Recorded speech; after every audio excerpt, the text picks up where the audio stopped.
মানুষ নারীকে বিবাহ করে, মহিলাকে বিবাহ করে চার কারণে। সেই চারটি বিষয়ের এক একজন এক একটা দেখে বিবাহ করে। এক নাম্বার হলো জামালিহা, কেউ সৌন্দর্য দেখে বিবাহ করে। দুই, ওয়ালি হাসাবিহা, কেউ বংশমর্যাদা দেখে বিবাহ করে। তিন, ওয়ালি মালিহা, কেউ সম্পদ দেখে বিবাহ করে। চার, ওয়ালি দীনিহা, কেউ দিন দেখে বিবাহ করে। দিন, ঈমান, ইসলাম, পর্দা, নামাজ।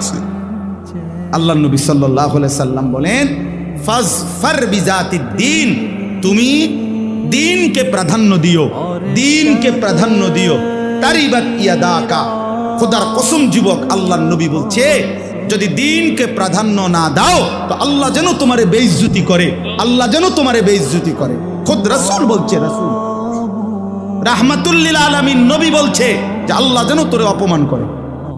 কেন? দিনকে প্রাধান্য দিলেন এবং শেষ পর্যন্ত বেইজ্জতি হয়ই হয়। আপনারা না জানলো আমরা তো জানি।